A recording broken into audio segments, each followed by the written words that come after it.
বাঙালি special রান্নাঘরে সব বন্ধুদের স্বাগত। বন্ধুরা, একদম অন্যরকমভাবে চিকেন আপনাদের সঙ্গে রান্না করে দেখাবো। তো এখানে চিকেন সব লেগ পিস আছে, মশলা নিয়েছে আপনার, এখানে কিশমিশ আছে, গোটা গরম মশলা আছে, গোলমরিচ আছে, জিরে ধনে, আর হচ্ছে কাজু বাদাম, শুকনো লঙ্কা, আর এখানে নিয়েছি আপনার ওই ধনে পাতা, পেঁয়াজ কুচো, আদা রসুন কাঁচা লঙ্কা। তো বন্ধুরা, এই আমার লেগেছে। রেসিপিটি শুরু করার আগে বলবো লাইক করবেন, শেয়ার করবেন, আর নতুন নতুন রেসিপি দেখতে গেলে আপনারা চ্যানেলটাকে সাবস্ক্রাইব করে নেবেন। তো বন্ধুরা চলেন রেসিপিটি শুরু করা যাক। ঠিক যেভাবে খাই ঠিক আপনাদের সেভাবেই দেখাবো। তো বন্ধুরা, গ্যাস ধরিয়ে দিয়েছি, কড়া আমি বসিয়ে দিয়েছি, কড়াটা আমার গরম হবে।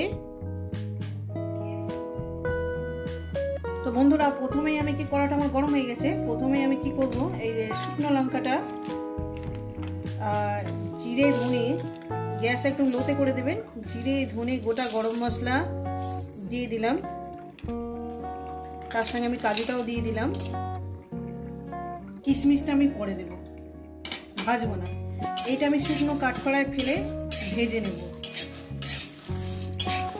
গ্যাস একদম লোতে দিয়েই ভাজবেন, মাত্র 2 মিনিট ভেজে নিলেই হবে।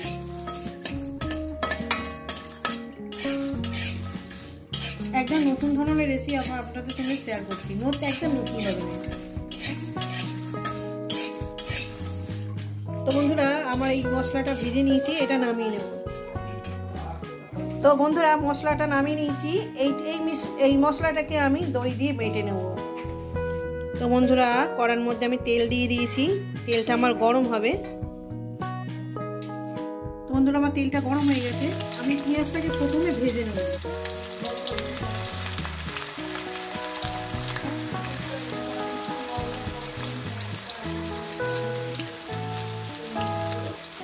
তো দেখছেন বন্ধুরা, পেঁয়াজটাকে আমি সুন্দর করে লাল লাল করে ভেজে নিচ্ছি, একদম বেরেস্তা করে দেব।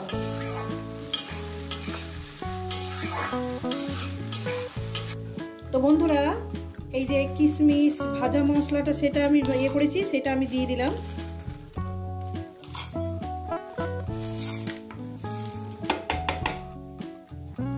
দিয়ে দাও আদা রসুন,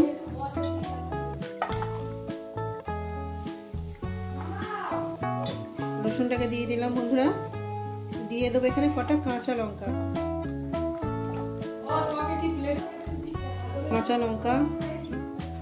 তো বন্ধুরা দিয়ে দিলাম হলুদটা দিয়ে দিলাম। দিয়ে দেবো জিরে ধনের গুঁড়ো দিয়ে দিলাম। বন্ধুরা, রেসিপিটা পুরোটাই দেখবেন। এবার দিয়ে দেবো কাশ্মীরি লঙ্কার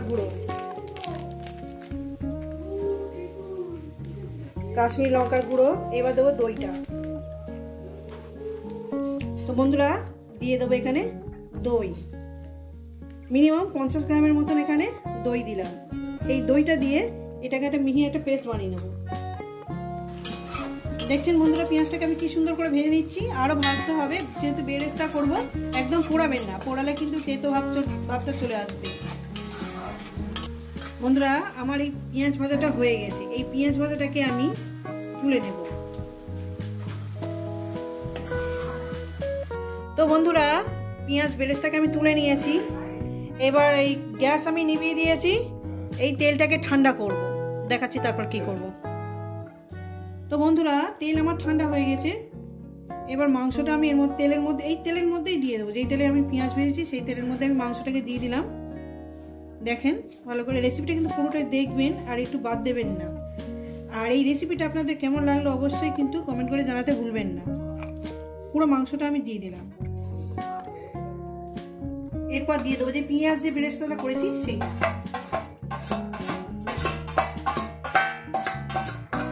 স্টেপ বাই যেভাবে রান্না করবেন, যেভাবে আমি পরপর দিতে থাকছি সেভাবে রান্নাটা করবেন।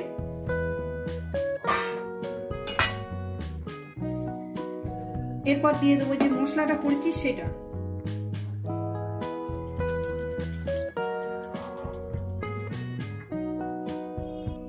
এরপর দিয়ে দেবো ধনে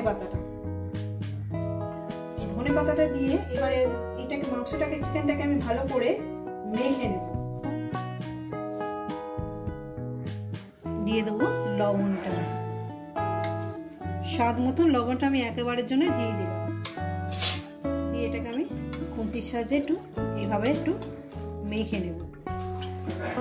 রেসিপিটা কিন্তু পুরোটাই দেখবেন, আর কেমন রেসিপিটা আপনাদের লাগলো অবশ্যই কিন্তু কমেন্ট করে জানাতে ভুলবেন না বন্ধুরা। ভালো করে সুন্দর করে মেখে নেব, মেখে মিনিমাম আধ ঘন্টা রেখে দেব।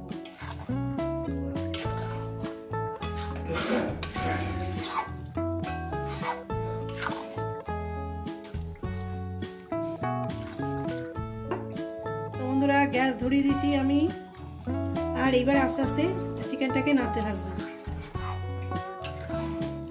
গ্যাস কিন্তু আমি হাইতে দিয়ে দিয়েছি, মিনিমাম 2 থেকে 3 মিনিট আমি হাইতে দিয়ে রান্না করব, তারপর একদম মিডিয়াম করে দেবো।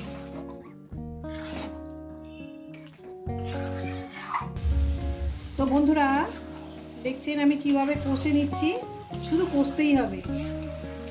এবার আমি গ্যাস মিডিয়ামে করে দিয়েছি, মিডিয়ামে করে দিয়ে রান্নাটা করছি। দেখছেন বন্ধুরা, যেহেতু দই দেওয়া আছে একটু নাড়তে হবে, নাহলে দইটা ফেটে যাওয়ার ভয় আছে। চিকেনটাকে একটু সমানেই কষতে হবে, মিনিমাম 10-15 মিনিট ধরে এইভাবে রান্নাটা আপনাদের করতে হবে। 10 মিনিট আপনাদের রান্না করতেই হবে, এবার কষতে হবে।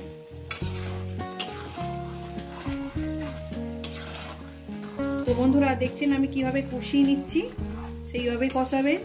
যেহেতু বাদাম দেওয়া আছে, চিকেনটা যখনই রান্না করবেন, এই চিকেনটা আপনারা রান্না করছেন কোথাও যাবেন না, যেহেতু পুড়ে গেলে টেস্ট খারাপ হয়ে যাবে। আমি কিন্তু তখন থেকেই অনবরত নেড়ে যাচ্ছি। দেখুন কত সুন্দর দেখতে হয়েছে, দারুণ একটা ফ্লেভার তো ছড়িয়ে পড়েছে, আমার রান্নাঘর মোমো করছে।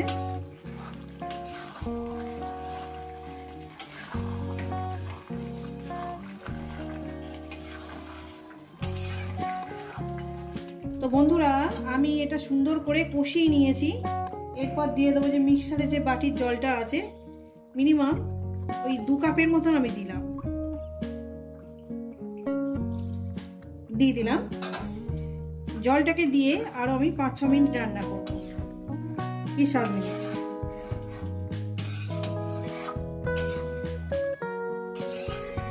দেখছেন বন্ধুরা দেখতে কত সুন্দর, বিশ্বাস করেন খেতেও দুর্দান্ত। অল্পটুকু দিয়ে অনেকটাই ভাত খেয়ে নেবেন, এত সুন্দর রেসিপি।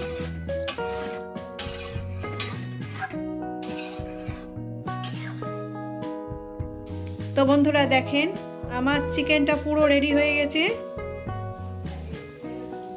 দেখতে কত সুন্দর হয়েছে না, বিশ্বাস করেন খুব সুন্দর খেতে হয়েছে। তো এটা আমি নামিয়ে দেখাচ্ছি। এই রেসিপি যদি আপনাদের ভালো লাগে থাকে অবশ্যই কমেন্ট করে জানাবেন, রেসিপিটাকে লাইক করবেন, শেয়ার করবেন, আর নতুন নতুন রেসিপি দেখতে গেলে চ্যানেলটাকে আপনারা সাবস্ক্রাইব করে নেবেন। তো বন্ধুরা আবার দেখা হচ্ছে নতুন কোনো রেসিপির সঙ্গে। সবাই সুস্থ থাকবেন, ভালো থাকবেন, আর আমার নিত্য নতুন ভিডিও দেখবেন।